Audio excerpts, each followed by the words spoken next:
ഇറാനിലെ Islamic revolutionary guard corps നടത്തുന്ന എണ്ണ വിൽപ്പനയിൽ ഉൾപ്പെട്ടിരിക്കുന്ന സ്ഥാപനങ്ങളെയോ വ്യക്തികളെയോ തിരിച്ചറിയാൻ സഹായിക്കുന്ന വിവരങ്ങൾ നൽകുന്നവർക്ക് യുഎസ് സ്റ്റേറ്റ് ഡിപ്പാർട്ട്മെന്റ് $15 മില്യൺ വരെ പാരിതോഷികം പ്രഖ്യാപിക്കുമെന്ന് റിവാർഡ്സ് ഫോർ ജസ്റ്റിസ് അറിയിച്ചു.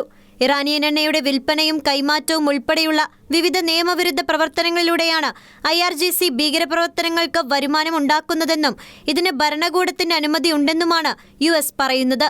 ഇറാൻ ജനതയെ IRGC ആക്രമിക്കുകയാണെന്നും ഈ തീവ്രവാദ സംഘത്തെ തടയാൻ സഹായിക്കണമെന്നും റിവാർഡ്സ് ഫോർ ജസ്റ്റിസ് സമൂഹമാധ്യമത്തിൽ വ്യക്തമാക്കി.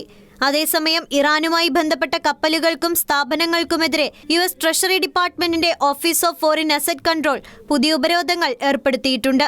ഷാഡോ ഫ്ലീറ്റിലെ 9 കപ്പലുകളും അവയുടെ ഉടമസ്ഥതയിലുള്ള കമ്പനികളുമാണ് ഉപരോധ പട്ടികയിലുള്ളത്. ഈ കമ്പനികൾ കോടിക്കണക്കിന് ഡോളർ വിലമതിക്കുന്ന ഇറാനിയൻ എണ്ണയും പെട്രോകെമിക്കൽ ഉൽപ്പന്നങ്ങളും വിദേശ വിപണികളിലേക്ക് കൈമാറിയെന്നും US സ്റ്റേറ്റ് ഡിപ്പാർട്ട്മെന്റ് പ്രസ്താവനയിൽ പറയുന്നു. ഇറാനിലെ ഭരണവിരുദ്ധ പ്രതിഷേധങ്ങൾ അടിച്ചമർത്തുന്നതിന് പിന്നിൽ പ്രവർത്തിച്ചതായി ആരോപിച്ച് ജനുവരി 15-ന് 5 ഇറാനിയൻ ഉദ്യോഗസ്ഥർക്കെതിരെ US ഉപരോധം ഏർപ്പെടുത്തുകയും ഭരണകൂട നേതാക്കളുടെ ഫണ്ടുകൾ ലോകമെമ്പാടുമുള്ള ബാങ്കുകളിലേക്ക് എത്തുന്നത് നിരീക്ഷിക്കുന്നുണ്ടെന്ന് മുന്നറിയിപ്പ് നൽകുകയും ചെയ്തിരുന്നു.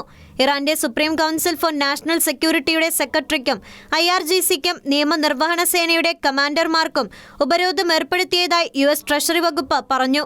ഇറാൻ ഭരണകൂടത്തിന്റെ ആണവായുധ വികസനത്തിനും തീവ്രവാദ പ്രോക്സികൾക്കുമുള്ള ധനസഹായം നിർത്തലാക്കാനുള്ള നടപടിയുടെ ഭാഗമായാണ് ഉപരോധമെന്നും ട്രഷറി സെക്രട്ടറി സ്കോട്ട് ബെസൻ പറഞ്ഞിരുന്നു.